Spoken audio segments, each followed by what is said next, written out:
In this demonstration, I'm going to walk you through the entire Microsoft Business Intelligence stack. Obviously, I'm going to go through it fairly quickly. This is a generic demonstration, so I'm going to reuse it, or I have reused it in a number of courses depending on which one you've taken. That doesn't matter. The Business Intelligence stack is the same. But as we walk on through it, the first thing we do here, we're going to go through and we need to identify our source of our data. And if you notice down here on step 1, we identify the raw data from either the mainframe, a line of business application, another database, etc. Then we move on up once we've identified it, and using integration services, SQL Server integration services, we're going to, first step, we're going to extract the data using an SSIS package. Then we'll move on up, we're going to transform the data. We bring it in from 1, 2, 3, 4 multiple sources as we bring it in. We need to transform it and put it into a unified form.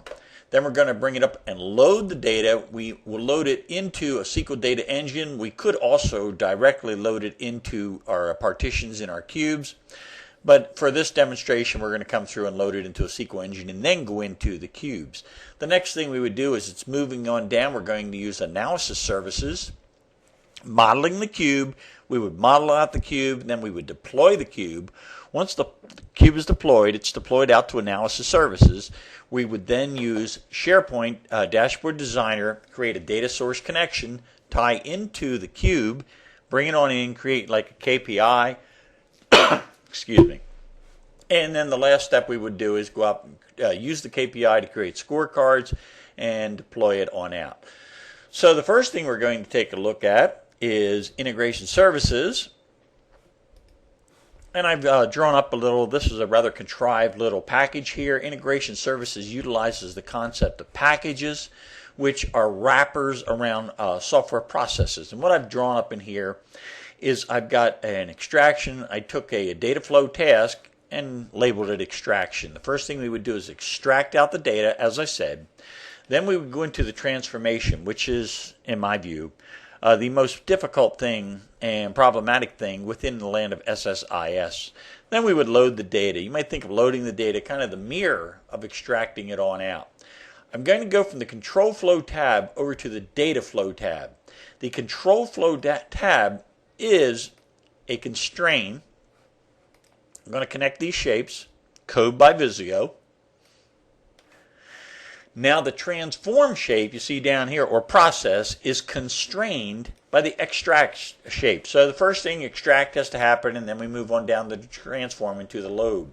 Moving over to the data flow tab, you see I've got extract up here. So we would come in, and for example, I would take a flat file source, if I can get this working. Give it a second here. There we go, I have a flat file source on up. And now I have 2 of them. That'll teach me. And now I'm going to come in and I'm going to bring a flat file source on in. And just for this demonstration, I'm going to say I would bring it on in and I would dump it into another ADO.NET data source. So I bring it in flat, which is like a text file, something out of the mainframe. And I would dump it into an ADO.NET data source down here like this. And then from that data source, now I have the data into this database, and I can use the power of the database engine to do what it's good at. The next thing I would move on over to, I'm doing this in one package, but normally I would do this in multiple packages. I've now got the transform, and remember we moved the data into the database, into a database.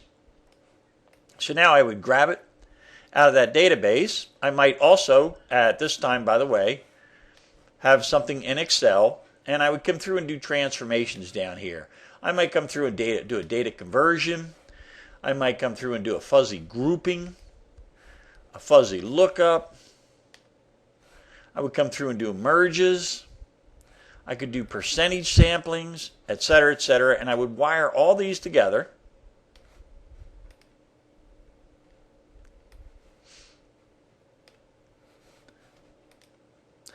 And in my process, I would wire this all together, come through, and then I would have an output over onto the load.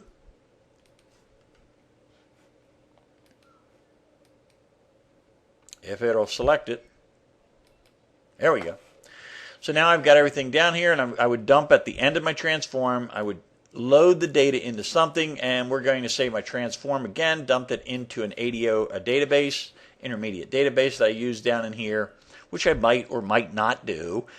And then in my load, I'm going to take it out of that database or directly out of the transformation. And at this time here, I could put it into another database, or I could come through and actually add it into partition processing down here. So I could take it, and you see the shape of the cube, and I would load it into the cube.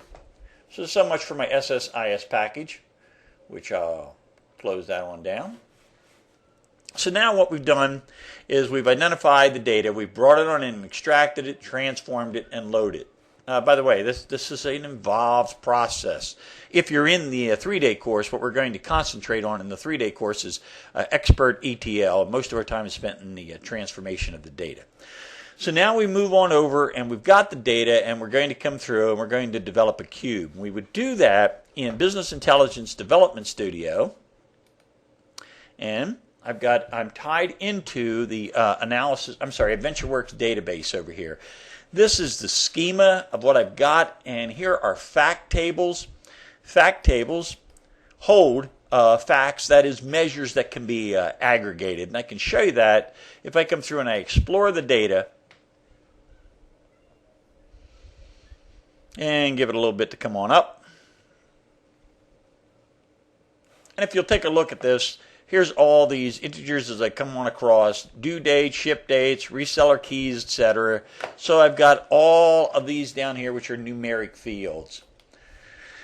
Sales fact is surrounded by dimensions. Dimensions give facts context. That is, sales by date, by employee, etc. So if I come down here and take a look at this, for example, the employee table, and I pull that on open and I explore that data, you'll see now I've got these employees keys, parent keys, etc., and I'll be able to come in and tie into, for example, the senior tool designer. Perhaps we're coming through and taking a look at our different products and who was designed by what, success by what, and I can look at different titles down here of people that did it. So the dimension tables come through and add context to my sales table. Here's my measures. And as I expand that on out, this will make more sense. If I take a look at internet sales, I can go down here, I can see internet unit price, tax amount, extended amount, etc. And come down and look at the dimensions, which remember are the buys. And take a look at like product, and this little triangle there means a hierarchy, and I can come in and I'm going to edit so you can see this. So now I have different product hierarchies, product categories, category, subcategory, product, model line, etc., stock level. What this would allow me to do when I eventually get this deployed on out to either a report or into a dashboard, I could come in and I could have a KPI based on product lines down there. So I know I want a certain amount of defects, and I set that up by product line, and if I run into a problem, I can move down through the hierarchy by the use of such a thing as a decomposition tree.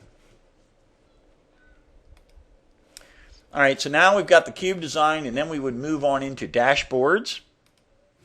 And here is a dashboard, and actually this is a key performance indicator coming on across in here, and here's the number format. The interesting thing, or one of the most interesting things, if I come in here and take a look at where I'm getting the data from, and I pull that on down, give it a second to populate down here, again, I'm taking a look into the cube that I just showed you in there, and I can come back in here and find my internet sales amount, which I just looked at down here, and now I've got a dimension filter, so I want to look at internet sales amount by product, product categories. Default is accessories.